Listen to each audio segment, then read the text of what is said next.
Bonjour, j'ai eu l'idée comme ça de me demander ceux qui détiennent une carte à puce, est-ce qu'ils ont en fait une connaissance claire en fait de la chaîne de fabrication de la carte qu'ils détiennent?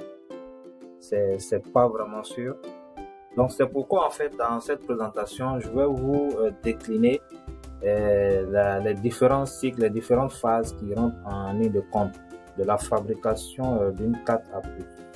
Il faut dire en fait qu'il y a 6 grandes phases qui rentrent en ligne de compte de la fabrication en fait de la carte à puce. La première phase c'est la phase de conception du masque. La seconde phase c'est la phase du fondeur, d'accord. La troisième phase c'est la phase du masqueur. La quatrième phase c'est en ce moment que l'imprimeur rentre en ligne de compte. La cinquième phase, c'est en ce moment que l'encarteur prend la main. Et enfin, la sixième phase qui permet au personnalisateur de boucler la boucle. D'accord? Donc, nous allons présenter chacune de ces phases afin que vous puissiez avoir une visibilité sur chacune d'elles. Prenons la première phase, la phase de conception du masque. À ce niveau, qu'est-ce qu'on a? Cette phase, en fait, est confiée à des équipes compétentes et diversifiées. C'est pas à une seule équipe parce que c'est un travail qui est très lourd, la conception d'un masque. Donc, les compétences à ce niveau sont variées. On a des compétences juridiques qui sont sollicitées, des compétences organisationnelles, on a des compétences en logistique et des compétences techniques également. Donc, tout ça est réuni en fait à travers différentes équipes pour pouvoir faire ce travail-là. Et qu'est-ce qu'ils font comme travail? Ils vont en fait élaborer les spécifications détaillées de la puce, ainsi que des différentes fonctionnalités de base que en fait qui seront en fait fonctionnelles dans la puce qui sera créée. D'accord? Maintenant, une fois que la spécification détaillée est mise en place, on passe à la conception de la puce. Et maintenant, il faut dire sous-entendu également, on prend en compte également la sécurité en fait des fonctions de base et des différents composants électroniques qui vont en fait constituer la puce à ce niveau. Donc, dans la phase de conception, il y a différentes équipes qui interviennent. Ils mettent en place les spécifications détaillées de la puce. Ils conçoivent la puce en y ajoutant bien effectivement la sécurité qu'il faut au niveau des fonctionnalités de base et des différents composants électroniques. Il faut dire à titre d'information que c'est une phase dont le coût est extrêmement élevé, qui peut faire au moins 700 millions de francs CFA pour la conception d'un masque. C'est quand même très élevé.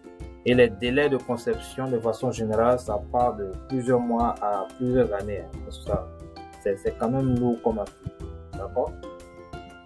Maintenant, une fois que la phase de conception est terminée, on passe à la phase du fondeur. À ce niveau, qu'est-ce qu'on a?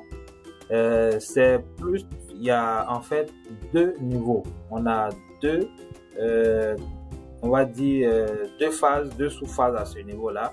Il y a la phase de conception et il y a la phase de production. D'accord? La phase de conception, c'est le design du microcontrôleur. Donc, on va faire la conception, le design du microcontrôleur en y respectant bien évidemment les normes internationales. En l'occurrence, l'ISO 18016 pour les cartes à puce, d'accord, et l'ISO 14443 pour les cartes sans contact, d'accord. Il y a également l'architecture de la puce qui doit être respectée à ce niveau, d'accord. Donc le microprocesseur sera sécurisé. Et également, en plus de cela, les fonctionnalités spécifiques aussi seront en fait tenues en compte, et également les mémoires. les mémoires ROM, les mémoires RAM, les EEPROM, d'accord? Donc c'est un peu ça. Donc ces ressources-là sont utilisées par le système d'exploitation et par également les couches applicatives pour sécuriser en fait les transactions.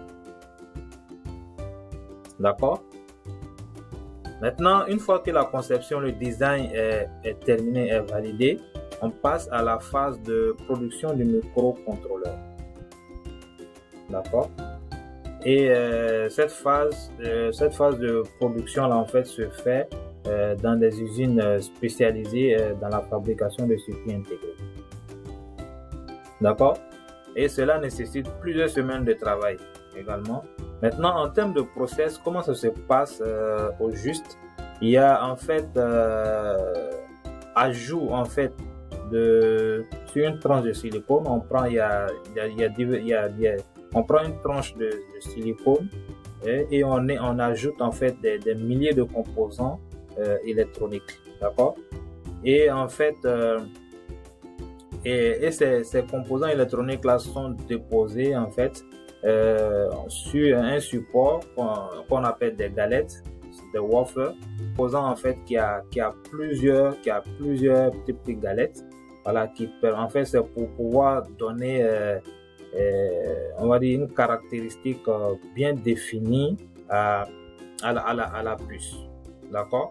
On va ajouter plusieurs composants comme ça en fait sur le wafer pour pouvoir avoir en fait la puce, et on va en fait redimensionner pour pouvoir avoir la dimension la plus souhaitée, d'accord? Donc comme on peut le voir ici, bon c'est en fait l'image de quelques transistors, quelques composants électroniques qui sont ajoutés ensemble, et lorsque en fait les différentes couches sont successives donne une carte à puce, l'intérieur de la carte à puce se décline comme suite. Comme on l'a dit tout à l'heure, il y a en fait le CPU, d'accord? Il y a en fait c'est-à-dire le microprocesseur, il y a en fait la RAM, il y a le ROM, il y a le mémoire EEPROM. Ok. Maintenant, après la phase du fondeur, on passe à la phase du masqueur. Le masqueur. À ce niveau, qu'est-ce qu'on a? Il faut dire en fait que le système d'exploitation, l'OS, est inséré dans le ROM dans la phase du fondeur. Et après, une fois que ça c'est fait, maintenant l'OS n'a pas en fait les fonctionnalités opérationnelles. Donc c'est juste l'OS qui a été ajouté, mais les fonctions opérationnelles, les qualités opérationnelles ne figurent pas en fait encore sur le système d'exploitation. C'est au niveau en fait à l'étape chez le masqueur en fait que l'OS reçoit en fait les qualités opérationnelles, d'accord? Et également en plus des qualités opérationnelles, il y a l'ajout d'une couche complexe de logiciels et aux fonctions de base également. Donc en ce moment on parle de masque EMV lorsque toutes ces fonctionnalités là sont réunies, d'accord? Et tout cela est spécifié et dicté par EMV Pro. Maintenant la quatrième phase, c'est la phase de l'imprimeur. Au niveau de cette phase là, en fait c'est une phase de la conception, de la réalisation de la maquette qu'on appelle le visuel, d'accord? Et le visuel en fait une fois que c'est conçu comme ça, c'est validé en fait par l'émetteur. C'est l'émetteur en fait qui dit voilà voilà comment je veux en fait que ma carte se présente. Une fois que c'est validé par l'émetteur, en ce moment la production en masse des cartes peut se faire en ce moment. Également, à ce niveau, les éléments imprimés, quelques éléments imprimés, c'est la piste magnétique, d'accord? On a le bin également qui est imprimé à ce niveau, et d'autres dispositifs secrets et sécuritaires également. Et tout cela se fait dans une enceinte protégée et soumise à des vérifications très strictes, d'accord? On passe à la phase de l'encarteur. En fait, à ce niveau, l'encarteur en fait va recevoir les puces préparées par le masqueur et les cartes imprimées. D'accord?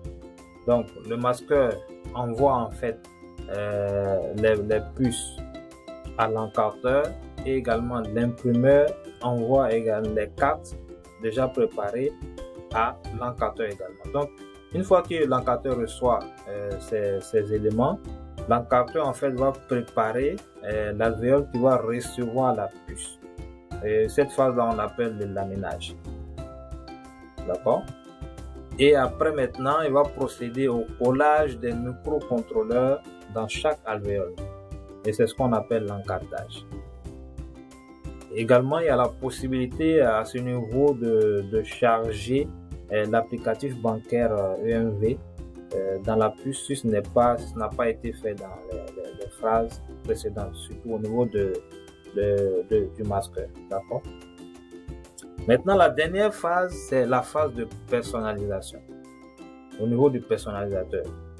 Donc, quand on parle du personnalisateur, il faut dire en fait que la banque en fait va préparer les données du porteur et les données de la piste ISO 2, va préparer toutes ces données-là et l'envoyer au personnalisateur des cartes. Et le personnalisateur va en fait procéder à la mise en puce de ces données-là du porteur et de la piste ISO 2. Bon, quelques données qui sont imprimées, qui sont embossées, d'accord. On a la civilité, le nom et prénom du porteur, on a le PAN, on a le cryptogramme visuel, bon, qui n'est pas embossé mais qui est juste mis au verso de la carte. Et la date de validité qui est embossée et on a pas mal de données également qui peuvent figurer sur la carte, qui sont mises sur la carte par le personnalisateur. D'accord, il y a également en fait le calcul du code PIN si ça a été délégué, si ça a été autorisé par l'émetteur et envoi par courrier qu'on appelle le PIN mailer généralement. Et après tout ce processus-là, une fois que la personnalisation est terminée, la carte est transmise à la banque. Merci beaucoup pour votre écoute. J'espère que cette brève présentation vous aura donné une visibilité globale sur la chaîne de fabrication d'une carte puce. On se dit à la prochaine pour d'autres présentations. Merci beaucoup. Bye.